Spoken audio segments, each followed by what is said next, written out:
Essa é a Karen, uma menina cheia de sonhos que acreditava que ganharia um iPhone, mas mal sabia que aquele presente era uma armadilha. Agora vamos entender como tudo aconteceu. Essa história se passa no interior de São Paulo, mais precisamente na zona rural de Ibiúna, um município conhecido pela tranquilidade, onde praticamente todos se conhecem e onde a sensação de segurança sempre fez parte da rotina. No bairro Gabriel, um pequeno vilarejo de ruas de terra e casas simples, vivia Karen Cristina Godinho de Oliveira, uma menina de apenas 13 anos. Filha de Jéssica Godinho e Eliezer de Oliveira, Karen cresceu cercada pela família, já que praticamente todos os parentes moravam na mesma rua ou a poucos metros de distância. Era comum ela atravessar a rua e já estar na casa de tios, avós ou primas. Ali, portas raramente eram trancadas e ninguém imaginava que algo tão grave pudesse acontecer. Karen era descrita como uma menina doce, sensível e muito ligada às pessoas ao seu redor.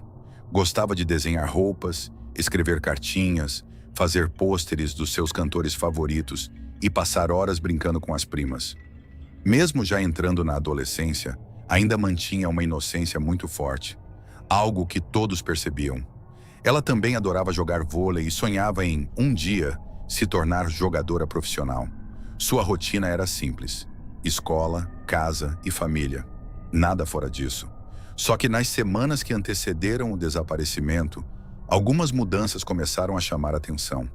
Karen estava mais quieta, mais reservada e principalmente muito mais tempo no celular do que o normal. No dia 9 de julho de 2024, ela completou 13 anos.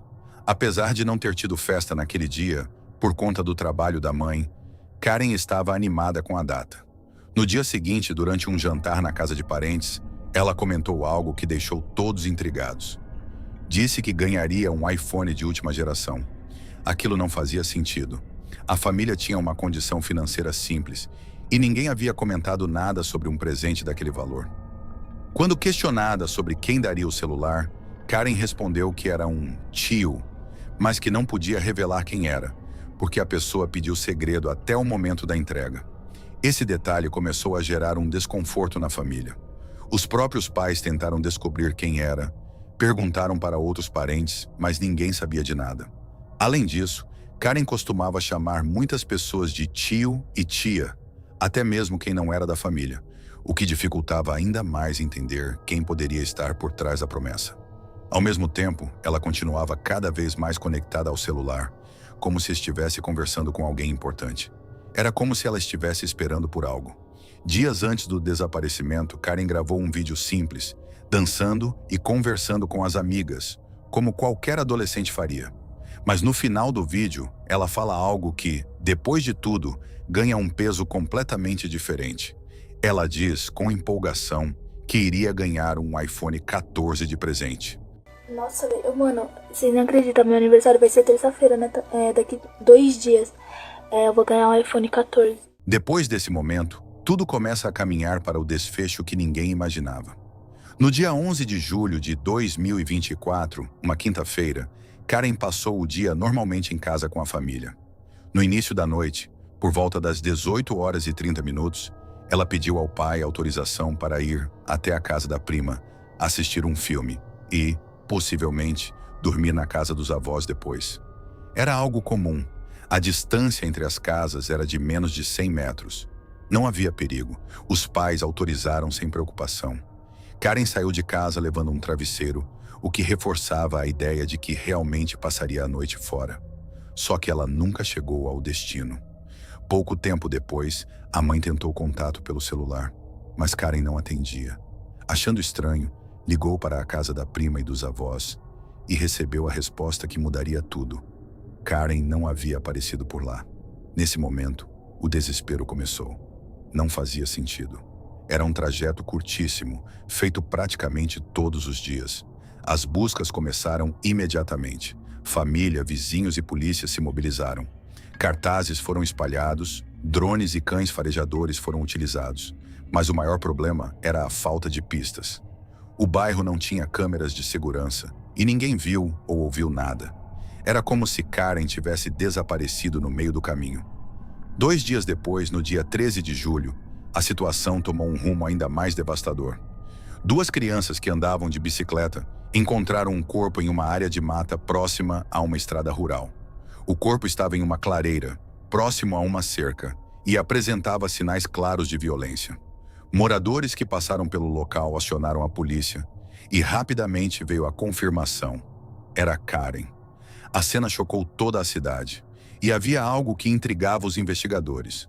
O corpo parecia estar limpo demais para alguém que estaria ali há dias, o que levantou a hipótese de que ele havia sido colocado naquele local recentemente. Ou seja, Karen pode ter sido mantida em outro lugar antes de ser deixada ali. A partir desse ponto, a polícia começou a trabalhar com uma linha de investigação muito clara. Quem fez isso conhecia Karen. Não houve sinais de luta no trajeto. Não houve pedidos de socorro ou testemunhas. Tudo indicava que ela confiou na pessoa. As investigações se arrastaram por meses. Um vizinho chegou a ser investigado, mas foi descartado. O celular de Karen foi encontrado dias depois, destruído, como se tivesse sido jogado propositalmente para dificultar a perícia. Roupas apareceram em outro ponto da mata, mas não pertenciam a ela, indicando uma possível tentativa de confundir a investigação. Cada pista parecia levar a um beco sem saída. O tempo passou. Meses se transformaram em mais de um ano. A família vivia entre a dor e a falta de respostas. Manifestações foram feitas, moradores pediam justiça, mas o responsável continuava livre. E o mais assustador, possivelmente convivendo com todos. Até que, quase 2 anos depois, os laudos periciais trouxeram a resposta que ninguém esperava. Material genético encontrado no corpo de Karen levou os investigadores até um nome que estava dentro do círculo familiar. O responsável era Wagner Saraiva, de 45 anos, marido de uma prima da mãe de Karen. Um homem que convivia com ela, que frequentava a casa da família e que durante todo esse tempo participou das buscas, esteve presente, acompanhou o sofrimento de todos, sem levantar suspeitas. 2 exames de DNA confirmaram a participação dele. Wagner foi preso enquanto trabalhava na região. Ele negou o crime, mas as provas eram consideradas irrefutáveis. Até o momento mais recente, após a prisão realizada em janeiro de 2026, o caso segue no sistema de justiça, aguardando os próximos desdobramentos legais. Não há confirmação pública de julgamento final ou condenação definitiva até agora, indicando que o processo ainda está em andamento nas fases judiciais. A revelação foi devastadora, porque mostrou que o perigo não estava fora, mas dentro da própria família. A promessa do iPhone, aquilo que parecia apenas um presente, foi na verdade a armadilha que atraiu Karen. Algo planejado, frio e cruel. Mesmo com a prisão, ainda existem perguntas sem resposta. Se ele agiu sozinho, qual foi exatamente a dinâmica do crime? E se mais alguém teve envolvimento ou conhecimento do que aconteceu? O que permanece é a dor de uma família destruída e a história de uma menina que confiou, acreditou em um presente e acabou sendo vítima de alguém que nunca deveria ter sido uma ameaça.